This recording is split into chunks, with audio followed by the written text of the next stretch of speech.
What's up, Ascene Insiders? This is probably one of the most exciting interviews that I have done on the Ascene yet. We are toasting to our sister, Miss Quad. She is an author. She is, I would say an actress as well. She is the host of Sister Circle, and you may have seen her on your screen for 6 seasons on a show that we like to call Married to Medicine. Absolutely. But now this is what we're excited about. Just this week, you just received a proclamation from the city of Atlanta. So we're starting this interview off with a little toast. I love the bubbly. Yes, so a little bubbly. great. Take a little sip, Miss Quad. Because you are, do you like it? Yes. Because you are doing so much. We're so proud of you. Francesca. Let's just start off with the obvious. Congratulations on the proclamation from the city of Atlanta. Wow.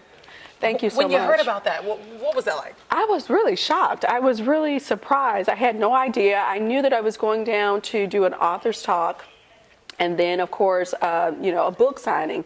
But when Councilwoman Marcy Overtree came over and she was like, wow, we really appreciate everything you've done for us today, and we appreciate everything that you've been doing. I've been watching you, and I'm so elated and pleased to just see your growth and how you have been a huge activist in the community and showing your leadership. I was just like, okay, what is happening here? And she's like, so I want to officially present you with this proclamation, and I was like, oh my God. So it's official, June 18th this year, and every year moving forward is Quad Webb's Day. Oh my God. It's Quad's Day, baby. Clap in the Ascene studio. Oh my gosh. Yeah, that's huge. Did you ever think that you would be here? I mean, you, literally in Atlanta almost a decade now. Right. You are Memphis grown. Yep. Quad Webb, and now you are multifaceted, multi-talented. Yeah.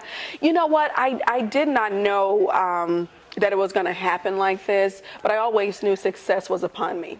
I always knew that, and I always knew that with hard work and dedication, anything is obtainable. So I always knew that. So even when I was in medical sales, I was, in the top 10% of my territory. So it's just natural for me to thrust myself into whatever it is that I'm doing, and to just make it my very own to be successful. And you know what? I got to throw in the fact that she is actually my sorority sister as well. Hey, come and give it to me. Okay.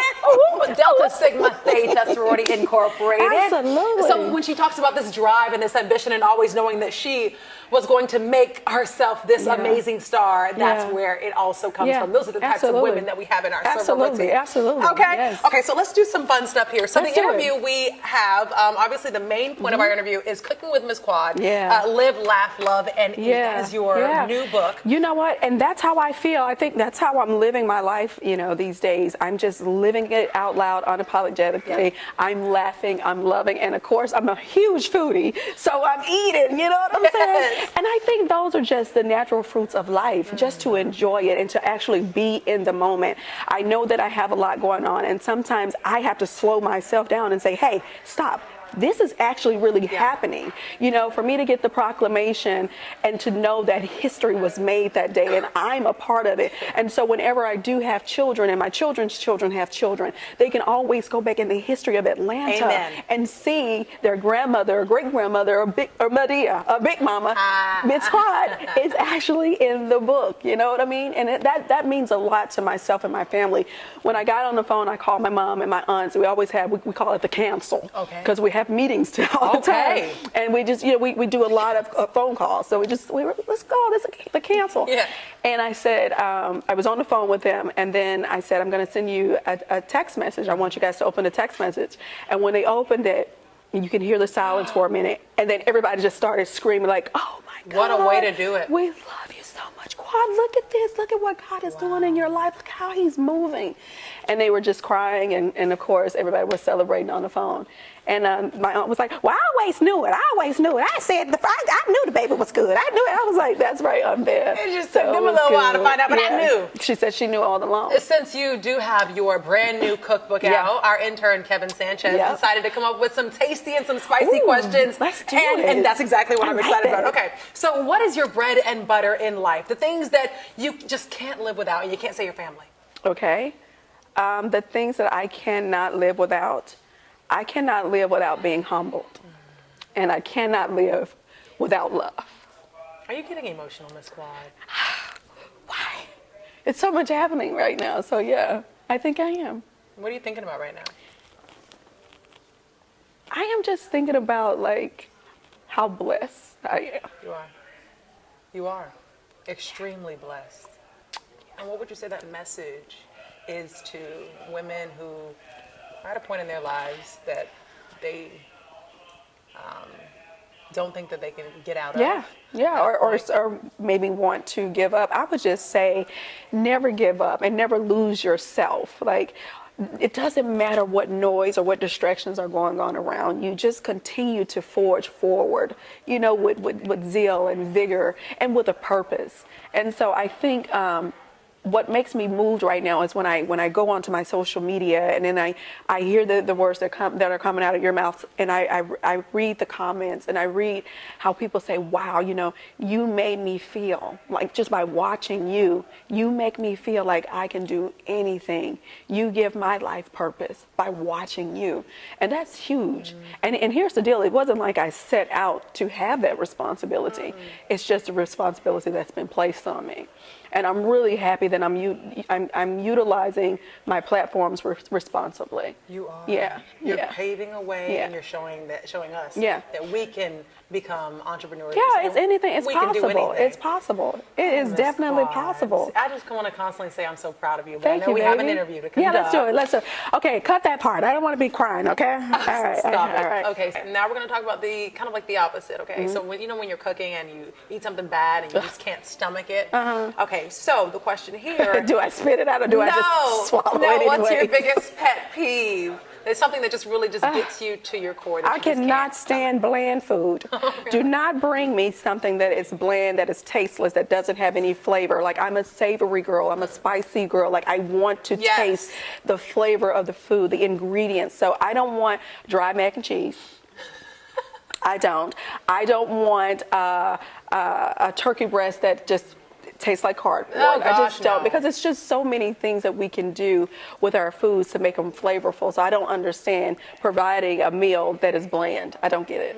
So. And you probably haven't provided a bland meal since you gave one to your dad, remember? Back in the day. Well, now let me just talk to you. It wasn't bland. It was tasty. It just had the bones in it. It had the bones in it, sis. So I made my salmon croquettes. Get into this. And I was probably like 11 or 12 years old. And so I'm like, I'm going to do something nice for my dad. I saw my mom, making the salmon croquettes, and I think I got all of the steps, And so I had the onions, the bell peppers, I had the patties, and, I had the panko and all of that. I had my little, my drenching station there. And, we fried them up, and I provided them for my dad. And, he, good sport he was. Yeah. But when he bit into it, there was a lot of... Maybe something a little wrong here. A lot of that was going on. And I was like, oh, my God. So exactly. So I literally forgot to take the bones out. Yeah, I don't know. I guess I must have went to the restroom when I was watching my mom make those, and I missed that step. But anyway, he's always been a good sport.